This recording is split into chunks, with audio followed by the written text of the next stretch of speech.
The final minutes of Hulk Hogan's life before he died. He was the face of a generation, until it all came to a shocking end. What really happened in the final minutes of Hulk Hogan's life? In this emotionally charged video, we take you inside the final moments of the immortal Hulk Hogan in a powerful storytelling journey that explores his legacy, his final conversations, and the heart-wrenching farewell that shook the wrestling world. This is more than just a tribute, it's a dramatic look into what fans never got to see. Whether you're a lifelong Hulkamaniac or a fan of wrestling history, this video will take you on a ride filled with nostalgia, drama, and shocking revelations. Under the bright lights of the squared circle, he was a god among men. The red and yellow. The handlebar mustache. The rippling muscles and that unmistakable voice that once rallied millions to say their prayers and take their vitamins. Hulk Hogan wasn't just a wrestling icon, he was wrestling. But what the world didn't see was how that thunderous roar eventually faded into a whisper. Behind the cheers, behind the pyrotechnics and immortal poses, was a man slowly losing a battle he never wanted the world to know he was fighting. On the morning of July 24, 2025, the wrestling world would be shaken to its core. News broke like a seismic wave: Hulk Hogan had died. The immortal had fallen. But what really happened in those final minutes? What were his last thoughts, his final words, and the emotional goodbyes fans never got to witness? Sources close to Hogan say that the days leading up to his passing were anything but quiet. Though his body was ravaged by decades of wear, surgeries, and relentless pain, his spirit, so often referred to as immortal, was still trying to hold on. He had been in and out of hospitals for months, silently battling complications stemming from chronic heart issues. But Hogan, in true warrior fashion, kept it under wraps. He didn't want sympathy. He didn't want headlines. He just wanted peace. The last 48 hours were especially telling. Hogan had been admitted to a private wing of a Florida hospital, a place he'd visited before, but this time, it felt different. Doctors noted that while he was conscious, alert even, there was a quietness about him. A sort of acceptance. Those who sat by his side in the final hours reported that Hogan wasn't afraid. He didn't talk about death like a man facing the end. Instead, he spoke like a father, a brother, a fighter, reflecting, not regretting. Family members say he spent much of his final evening reminiscing. There were no cameras. No fans. No limelight. Just a hospital room and the sound of a man trying to put a lifetime into a few final words. His daughter Brooke arrived late that night. She held his hand and played old audio clips from WrestleMania, reminding him of the magic he created. She told him he had changed the world.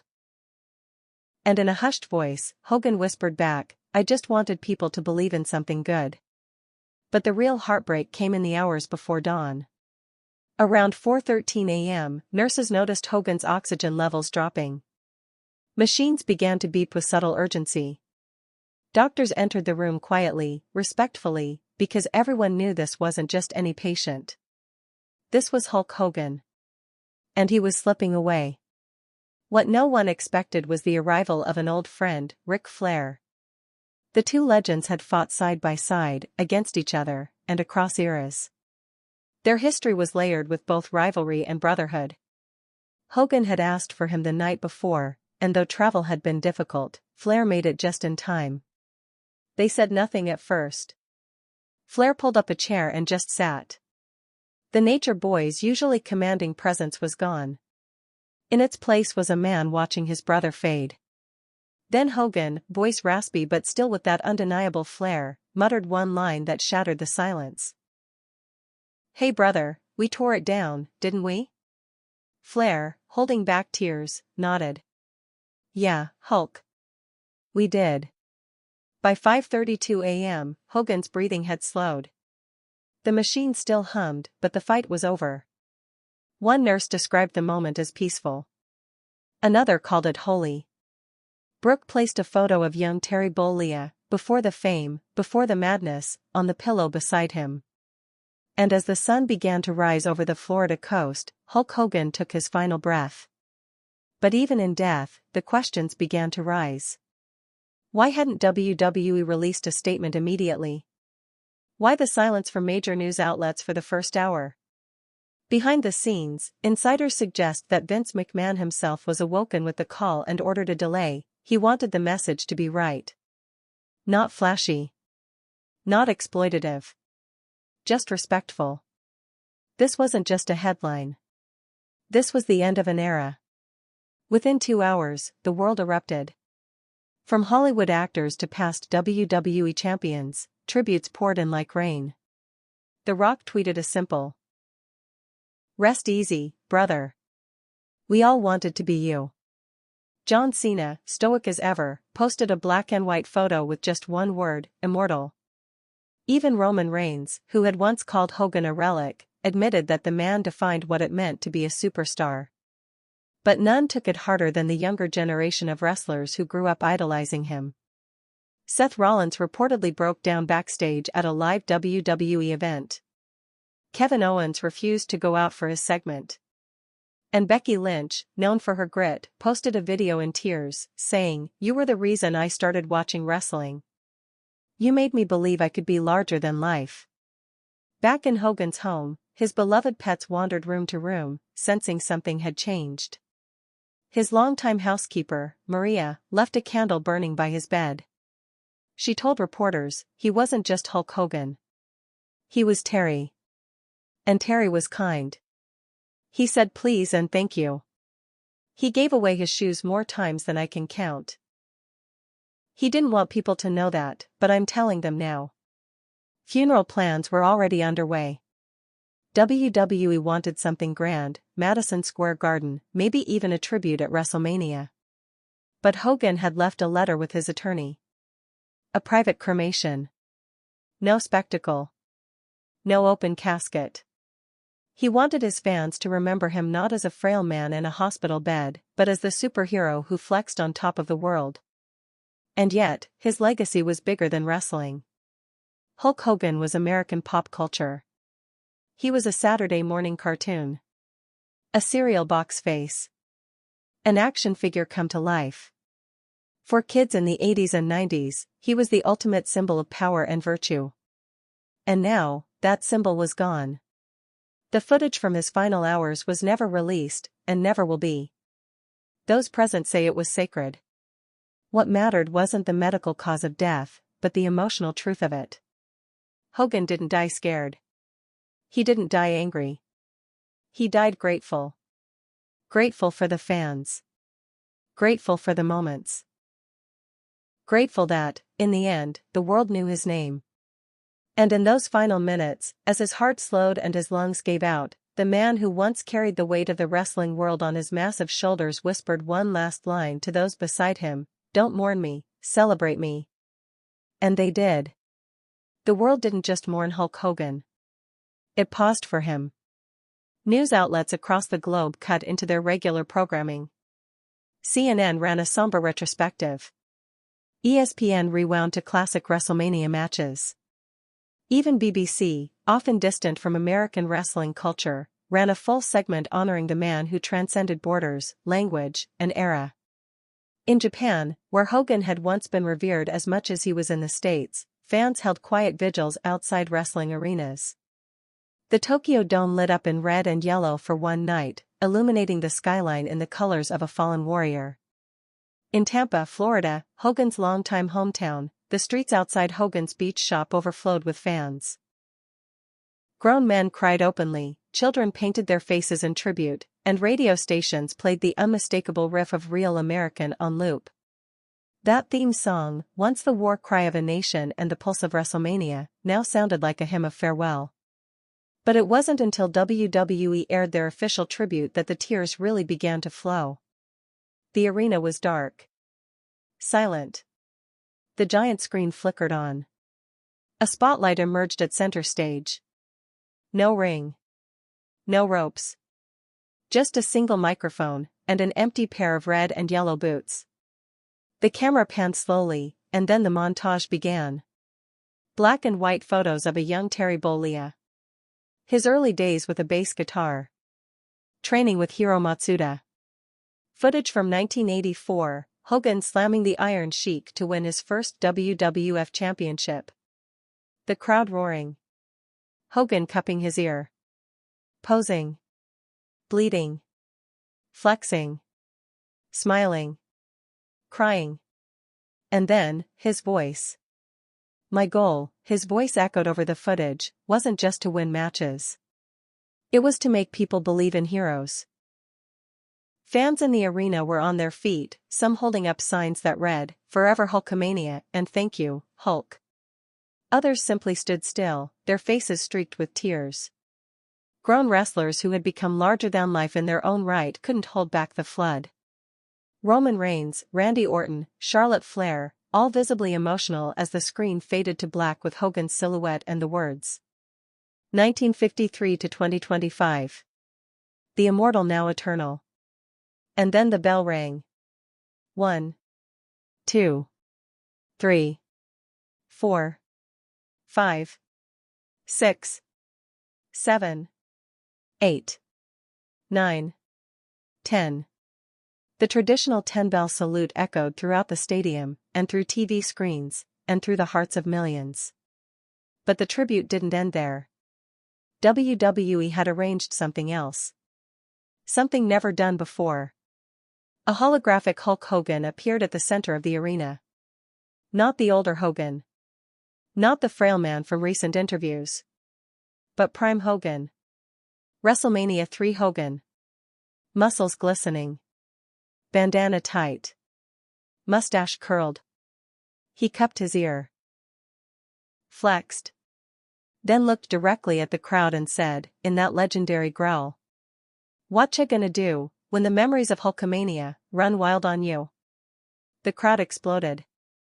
It was like one final encore, one last chance to cheer the hero they thought they had lost. But in that moment, he was there. More real than ever. Not as a man, but as a memory no one would ever forget. Outside the wrestling world, the shockwave of his death reached into corners people didn't expect. Hollywood stars, from Sylvester Stallone to Arnold Schwarzenegger, shared their grief. Arnold posted a video saying, he wasn't just a wrestler. He was a phenomenon. Hulk changed the game. And he inspired a generation to train harder, believe stronger, and live louder. Stallone was even more candid. His eyes welled up as he recounted their friendship. "We talked just last week. He told me he felt tired, but he never once complained. He just said he wanted to make people smile one more time." That's who Terry was. A giver. A fighter. A legend. And then there were the unseen tributes. The kid in Kansas who wore red and yellow to school because Hulk Hogan was his hero. The man in his 60s who remembered watching WrestleMania 3 with his father and cried thinking about that memory again. The hospital rooms where sick children once found strength in Hogan's taped promos, telling them to never give up. For those people, Hulk Hogan wasn't a performer. He was a piece of their life. Even his critics, of which he had many, paused in reverence. Wrestling historians who once criticized his in-ring work acknowledged his unmatched charisma. Journalists who questioned his controversies admitted that no one had shaped wrestling culture the way he did. But behind the grand displays, there was still a quiet, grieving family. Brooke Hogan, Hogan's daughter, posted a letter instead of a video. Handwritten. Raw. "Dad, I don't even know how to say goodbye to you. You were my protector. My superhero. My heart. I remember when you tucked me in at night, and I'd ask you to do the voice. Say your prayers, take your vitamins, you'd laugh and do it, every single time. Now, you're not here to do it anymore. But I'll keep the voice alive. I'll keep you alive. Rest, Dad. The battle's over. But your love? Your legend? That never dies." She ended the letter with his iconic signature. "I love you, brother." Nick Hogan, his son, remained largely silent. Close friends said he was shattered. The two had had their ups and downs, but in recent years, they had reconciled. They had even begun planning a podcast together, Wrestling with Dad, to tell unfiltered stories from the road, the ring, and the reality of life after fame. That podcast would now never see the light of day. But maybe, that's what made it more sacred. Meanwhile, WWE moved quickly to preserve his legacy. Plans were underway to rename the WWE Hall of Fame stage in his honor. The Immortal Stage would become the platform from which every new inductee would accept their ring. WWE also commissioned a bronze statue, set to be unveiled in Tampa. Not just of Hogan in his ring gear, but of Terry Bollea, guitar slung over his back, wearing jeans and a smile. Because that was the man behind the myth. Yet, even with all the honors, all the tributes, there was something unsettling. A lingering sense of emptiness that no tribute video could fill. The man who had once looked the camera dead in the eye and said, "I fear no man, no beast, or evil, brother," had finally faced something he couldn't leg drop into submission, time. But maybe that was the most human thing about him. That in the end, the immortal was mortal. That he aged. Hurt. Regretted. Loved. Lost. That beneath the muscles and slogans and pyro, was a man who just wanted to make people believe. In the final week before his passing, Hogan had reportedly written in his journal. A habit he picked up during his darkest health days. His last entry, now preserved by the family, simply read, "I wonder if people really knew me, not the legend, not the icon, just me. Terry. The kid who wanted to be a hero, and ended up becoming one." It's hard to measure a life like Hogan's. Do you measure it in championship belts? Merchandise sales? The decibel level of crowds? Or do you measure it in the way people felt when he entered a room or a ring? Because when Hulk Hogan walked through the curtain, time stood still. Generations collided. And for a moment, the world felt unstoppable. Now, the curtain has fallen for the last time. But the roar? It still echoes. As the days passed, the mourning turned into reflection. Not just among fans, but within the very heart of the wrestling industry, those who lived it. Those who bled for it. Those who stood across the ring from the man in the red and yellow and knew, with absolute certainty, they were in the presence of something greater than entertainment. They were standing across from a phenomenon. The memorials multiplied. At WWE headquarters in Stamford, Connecticut, executives, producers, and even stagehands gathered in a dim conference room to watch old footage together. Tears were shed by grown men who hadn't cried in decades. People whispered about the first time they met him, how he shook their hand with intention, how he remembered names even if he'd only heard them once. One longtime producer said, "He made you feel like you mattered. Even if you were just the guy setting up the lighting rig." And then there were the fans. Oh, the fans. Some wore tattered Hulkamania shirts they hadn't put on in 20 years. Others brought old action figures, magazines, posters. Some fans drove hundreds of miles to stand outside the WWE Performance Center in Orlando just to be close to something, anything, that felt connected to the legacy. In a time where celebrity deaths are often fleeting hashtags, Hogan's passing felt different. It landed. It lingered. Vince McMahon, the architect behind the modern wrestling empire and a man rarely known for public vulnerability, released a carefully measured yet deeply personal statement. Hulk Hogan wasn't just our top draw, he was the reason WWE became global. He made wrestling cool. He made it mainstream. And he did it by giving his whole life to the fans. He once told me, "Vince, when it's all said and done, I just want people to remember the good I tried to do." Mission accomplished, Hulk. Rest well, my friend. Behind closed doors, insiders say Vince broke down. He watched old promos in his office alone. And while he did not attend the private family cremation, it's said that he sent a letter. Handwritten, personal, and sealed with the original gold WWE logo from 1984. The emotional weight of Hogan's passing didn't just hang over WWE, it rippled across every promotion. AEW opened their Dynamite broadcast with a 10-bell salute. Tony Khan, in a rare address to fans, said, "We stand on the shoulders of giants. And none stood taller than Hulk Hogan." Impact Wrestling ran a tribute package voiced by Tommy Dreamer, who choked back tears describing how Hogan helped keep wrestling alive in every sense of the word. Even NJPW hosted a moment of silence before their G1 Climax tournament match, an unprecedented gesture to a Western performer. And yet, for all the grandeur, some of the most powerful tributes came from the quietest places. One former Make-A-Wish recipient, now 30 years old, shared a video on social media. He had once met Hogan while battling leukemia as a child. In the video, he held up an old Polaroid of Hogan holding him in his arms. "He told me I was a champ. That I was stronger than any wrestler he ever met. And I believed him. I survived. I lived. And I've never stopped believing in myself, because of Hulk Hogan." His voice cracked as he whispered, "Thank you for saving me." Then there was the story from a paramedic who responded to one of Hogan's earlier hospital visits months prior. She recalled that even as he was wheeled into the ER, weak and short of breath, he reached out and grabbed her hand. "Thank you, sister," he said. "I know you're gonna take good care of me. That's all that matters right now."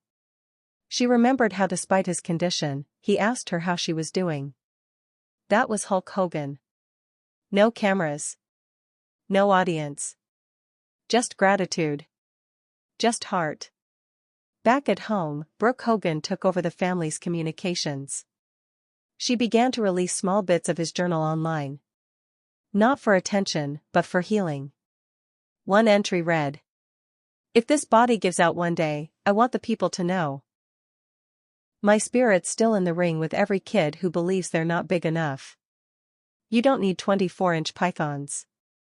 Just heart." The post went viral.